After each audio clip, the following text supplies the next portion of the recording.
سلام اس پر کہ جس نے بے کسوں کی دستگیری کی، سلام اس پر کہ جس نے بادشاہی میں فقیری کی، سلام اس پر کہ جس کی بزم میں قسمت نہیں سوتی، اور سلام ان پر کہ جن کے ذکر سے سیری نہیں ہوتی۔ راستے صاف بتاتے ہیں کہ آپ آتے ہیں، ہم تو محفل کو سجاتے ہیں کہ آپ آتے ہیں۔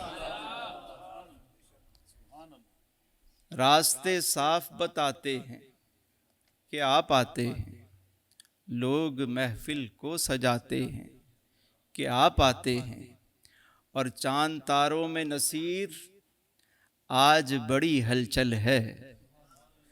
چاند تاروں میں نصیر آج بڑی ہلچل ہے، یہی آثار بتاتے ہیں کہ آپ آتے ہیں۔ آپ سب کو ماہ ربیع الاول شریف کی بہت بہت مبارکباد۔ الحمدللہ ایک مرتبہ پھر ہمیں یہ مبارک مہینہ نصیب ہوا۔ اللہ تعالیٰ اس ماہ مبارک کی برکات سے ہم سب کو فیضیاب فرمائے، اور آقا کریم صلی اللہ علیہ وآلہ وسلم کی سچی غلامی عطا فرمائے۔ بزرگوں کا معمول رہا کہ جب بھی ربیع الاول شریف کا مہینہ آتا تو عارفین کا طریقہ ہے، یہ کاملین کا یہ طریقہ ہے، اور عشاق کا یہ طریقہ ہے کہ وہ درود پاک کی اس مہینے میں کثرت کرتے ہیں۔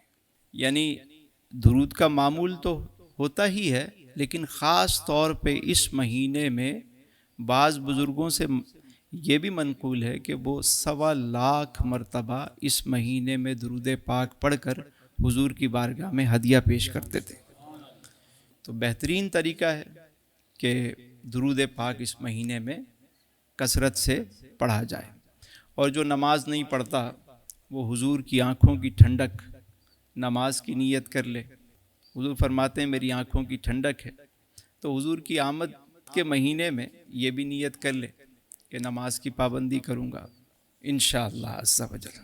نبی کریم علیہ السلام کا خاندانی جو پیشہ تھا وہ تجارت تھا۔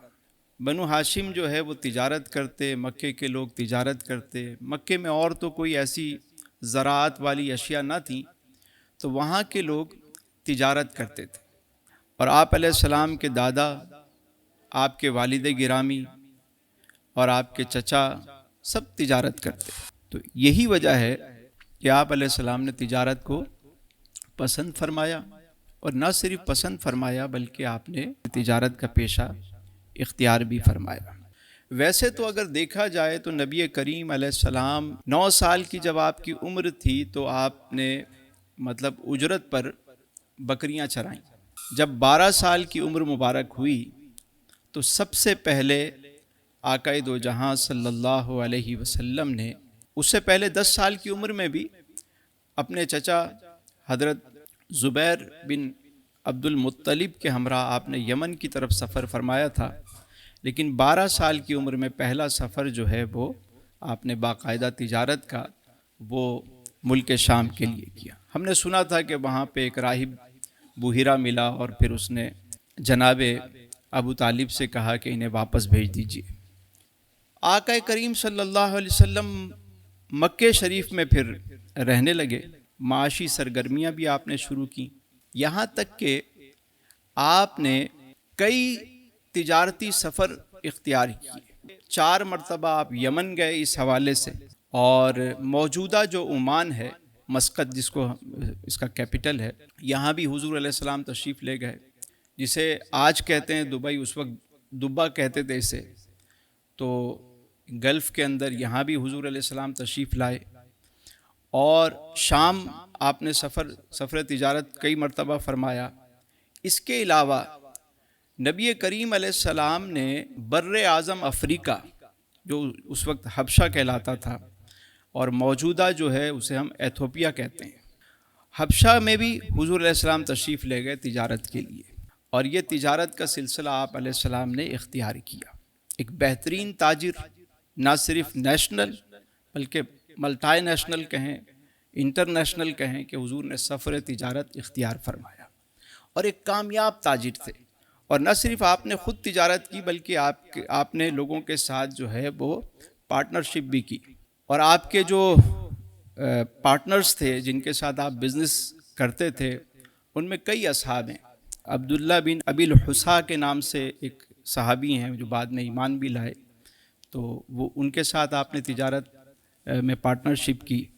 اسی طرح آپ نے صائب بن ابی صائب کے ساتھ بھی جو ہے حضور علیہ السلام نے پارٹنرشپ کی، اور ساتھ ہی ساتھ ان کے بیٹے عبداللہ بن صائب کے ساتھ بھی حضور علیہ السلام کی پارٹنرشپ تھی۔ اسی طرح قیس بن المخزومی، یہ بھی ایک صحابی ہیں، اور ان کا نام قیس بن مخزومی بھی آتا ہے اور ساتھ میں قیس بن صائب بھی آتا ہے۔ تو ان کے ہمراہ بھی آقا کریم علیہ السلام نے پارٹنرشپ کی اور ان کے ساتھ تجارت کے معاملات فرماتے تھے۔ اور کیا خوبصورت انداز تھا کہ جب بھی قافلہ آپ علیہ السلام لے کر جاتے تجارت کا، اور جب واپس آتے مکے تو سب سے پہلے اپنے پارٹنر کے ساتھ بیٹھ کر حساب کتاب فرماتے، لین دین کا معاملہ فرماتے، یعنی جو منافع ہوتا، جو سلسلہ ہوتا، وہ سارا حساب کتاب کلیئر کرتے۔ اس کے بعد آپ علیہ السلام جو ہے اپنے گھر تشریف لے جاتے، اور اگر آپ مکے میں ہوتے اور آپ کا پارٹنر جاتا تجارت کے لیے، وہ اگر واپس آتا تو آپ علیہ السلام اس کا استقبال کرتے، اس سے خیریت دریافت کرتے، اور خیریت معلوم کر کے حضور علیہ السلام تشریف لے جاتے اور اس سے کہتے کہ بزنس کے معاملات ہم بعد میں ڈسکس کریں گے، پہلے تم جاؤ آرام کرو، ریلیکس ہو، اس کے بعد ہم اس معاملے کو ڈسکس کریں گے۔ یہ طریقہ تھا۔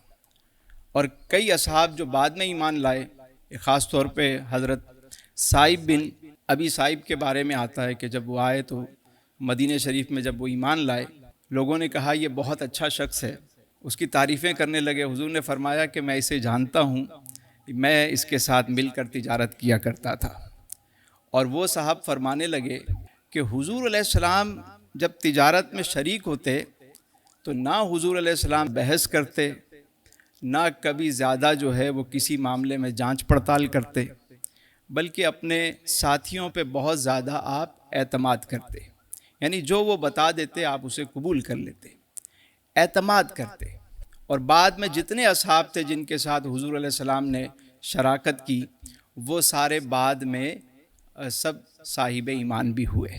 حضور علیہ السلام کا طریقہ دیکھیے، عبداللہ بن ابی الحصمہ کے بارے میں آتا ہے کہ وہ ایک مرتبہ حضور علیہ السلام کے ساتھ تجارت کے معاملات ڈسکس کر رہے تھے، تو کسی بات پہ انہیں کوئی کام یاد آ گیا، وہ کہنے لگے کہ آپ یہیں ٹھہریے، میں ابھی گیا اور واپس آیا، آپ یہیں رکیں۔ حضور علیہ السلام وہیں کھڑے رہے۔ جب وہ شخص چلا گیا تو وہ یہ بات بھول گیا۔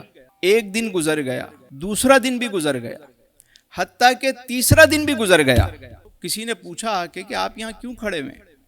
حضور علیہ السلام نے بتایا کہ فلاں شخص کا انتظار۔ لوگوں نے اسے جا کے بتایا، وہ بھاگا بھاگا واپس آیا، دیکھا 3 دن گزرنے کے باوجود حضور علیہ السلام وہیں پر موجود ہیں، اور آپ نے صرف اتنا فرمایا، اے شخص مجھے تیری وجہ سے بڑی تکلیف ہوئی، اور باقی نہ کوئی آپ نے لڑائی کی نہ کوئی اور بات کی، بس یہی کہا کہ مجھے 3 دن انتظار کرنا پڑا کیونکہ میں نے تم سے وعدہ کیا تھا کہ میں یہیں پر انتظار کروں گا۔ وعدے کی اتنی پاسداری، یعنی کمٹمنٹ اگر کر لی تو پھر اسے نبھایا۔ آج ہمارے معاشرے میں اگر ہم اپنے آپ کو دیکھیں، ہر طرف وعدہ خلافی نظر آتی ہے، یعنی وعدے ہمارے کچھ ہوتے ہیں، عہد کچھ ہوتے ہیں۔ قرآن فرماتا یا ایھا الذین آمنوا اوفوا بالعقود، اے ایمان والو اپنے عہدوں کو پورا کرو، وعدوں کو پورا کرو۔ تو ہم ہر بات پہ کہہ دیتے ہیں ہاں جی ہو جائے گا انشاءاللہ کر دیں، بھائی نہیں ہوتا آپ منع کر دیں، لیکن کمٹمنٹ کرنے کے بعد، وعدہ کرنے کے بعد وعدہ خلافی۔ اور حضور کی تعلیمات دیکھیے، من حیث القوم ہمارا رویہ دیکھیے۔ ترقی نہ کرنے کے جو اسباب ہیں وہ یہی ہیں کہ نہ آج تک ہم نے سیرت النبی کو کبھی اس طریقے سے پڑھا اور نہ کبھی سمجھنے کی کوشش کی، نہ اس پہ عمل کیا۔ یہی وجہ ہے ہمارا زوال اسی سبب سے ہے۔ ابھی اعلان نبوت آپ نے نہیں فرمایا، اور لوگ آپ کو کس نام سے یاد کرتے تھے؟ صادق اور امین، یعنی سچا اور امانت دار۔ یہ تجارت کے اصول ہیں، اور سچا کس دور میں؟ یہ ٹائٹل کسی اور کو ملا مکے میں کہ صادق اور امین ہونا؟ آپ نے تبلیغ بعد میں فرمائی، اعلان نبوت بعد میں فرمایا، کیریکٹر جو ہے وہ پہلے پیش کیا، کردار پہلے پیش کیا، صادق، سچا۔ آپ دیکھیے اس جملے کو دیکھیے، اور کس دور میں؟ وہ دور ہے کہ نہ کوئی لیبارٹری ہے، نہ کوئی اور ایسے ذرائع ہیں کہ کسی شخص کو چیک کیا جائے۔ آپ دیکھیے کہ اگر کوئی تاجر کہتا ہے کہ یہ مال یمن کا ہے اور وہ کہے نہیں یہ مال یورپ کا ہے، تو کون چیک کرے گا بھائی؟ کیا پیرامیٹرز ہیں، کرائیٹیریا کیا ہے؟ مطلب کس طریقے سے آپ چیک کریں گے اس کو کہ کسی نے کہا یہ مال یہاں کا ہے؟ تو وہاں یہ بات ہوتی تھی کہ دیکھا جائے کہ صادق کون ہے۔ اگر سچے نے یہ کہہ دیا کہ یہ مال یہاں کا ہے تو مال وہیں کا ہے۔ سچے کی ہر بات سچی، اور جھوٹا سچ بھی بولے تو وہ جھوٹ ہی بولتا ہے اس میں۔ تو سچے نبی کے امتی ہیں، اپنے تو اپنے، غیر جنہیں صادق کہا کرتے تھے۔ ہمارے معاشرے میں ملاوٹ تو اتنی، یعنی جھوٹ اتنا ہو گیا ہے کہ کالی مرچ کی جگہ جو ہے وہ پپیتے کے بیج ڈال دیتے ہیں۔ حاجی صاحب ہیں جی، بہت بڑے الحاج بھی ہیں، ساتھ میں الحاج بھی ہیں، بہت سارے خیر کے کام کرتے ہیں۔ لال مرچوں میں برادہ ڈال دیا جاتا ہے، اس میں کلر ڈال دیا جاتا ہے، بیچ رہے ہیں۔ جعلی ادویات بکتی ہیں یہاں پہ۔ مسلمانوں کا ملک ہے، صداقت کی کیا بات کہیں کہ جس ملک میں ہمیں یہ لکھنا پڑتا ہے کہ خالص، کیا لکھنا پڑتا ہے؟ خالص۔ آپ باہر کہیں جائیں خالص نہیں لکھا ہوتا، اجزائے ترکیبی لکھے ہوتے ہیں پیچھے پروڈکٹ پہ، کوئی خالص نہیں لکھتا۔ کیوں نہیں لکھتا؟ کیونکہ ان کو پتا ہے کہ یہاں خالص ہی ہوگا، جتنے پرسنٹ لکھا ہوا ہے اتنے پرسنٹ ہی ملے گا آپ کو۔ ہم خالص لکھنے کے باوجود بھی خالص نہیں بیچتے۔ نام بھی اسلامک آ گئے اب تو پروڈکٹ کے اوپر، اسلامک شہد۔ بھائی شہد کب سے اسلامی ہو گیا؟ مکہ کولا، واہ بھائی واہ۔ یہ ہمارا حال ہے من حیث القوم، پھر ہم کہتے ہیں ہم ترقی نہیں کر رہے۔ اچھا، بعض جھوٹ تو ایسے ہیں معاشرے کے اندر کہ من حیث القوم اب اس کو جھوٹ کنسیڈر بھی نہیں کیا جاتا، مطلب معاشرہ اس کو قبول کر چکا ہے۔ مثلا یہ ڈٹرجنٹ جو ہے وہ داغ جو ہے نا وہ صاف کر دیتا ہے، اس کا اشتہار چل رہا ہوتا ہے، جیسا بھی داغ ہو یہ دھو دے گا، پورا ڈبہ صرف کر لیں لیکن وہ داغ نہیں جاتا۔ یہ کیسا داغ ہے، کتنا اچھا داغ ہے جو جاتا ہی نہیں ہے۔ رنگ گورا کرنے والی کریم، 7 دن میں رنگ گورا۔ اچھا معاشرے میں ہے یا نہیں؟ میں اپنے معاشرے کی بات کر رہا ہوں۔ اس کو ہم من حیث القوم برا نہیں جانتے اب، یعنی ہم اس کو جھوٹ سمجھتے ہی نہیں ہے کہ اگلا بندہ لکھ رہا ہے کہ 7 دن میں رنگ آپ کا گورا ہو جائے گا، وہ بیچارہ کتنی کریمیں لگا چکا ہے لیکن اس کا کلر، یعنی یہ جھوٹ نہیں ہے کیا یہ؟ لیکن من حیث القوم ہم چونکہ اس کے عادی ہو گئے اور چل رہا ہے معاملہ۔ تو ہم کس طرف جا رہے ہیں؟ میرے آقا کریم علیہ السلام کو مکے کے لوگ اعلان نبوت سے پہلے بھی جس نام سے پکارتے تھے وہ نام کیا تھا؟ صادق۔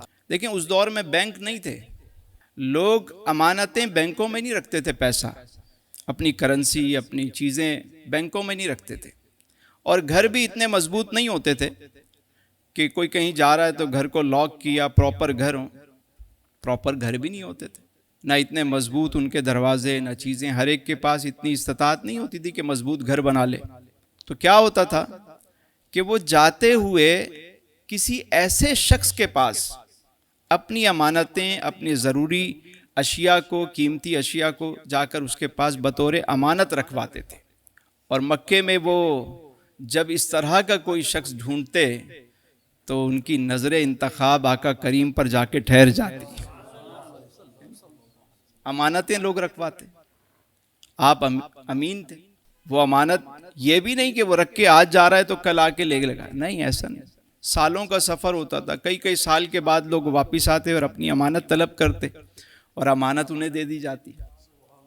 بلکہ وہ واقعہ تو آپ نے ہجرت کا سنا ہی ہوگا کہ جب باہر برہنہ تلواریں لیے دشمن کھڑا ہوا ہے اور نبی کریم علیہ السلام سیدنا علی کرم اللہ وجہہ الکریم سے فرما رہے ہیں، اے علی تم میرے بستر پر سو جاؤ اور صبح مکے والوں کی امانتیں لوٹا کر تم بھی مدینے چلے آنا۔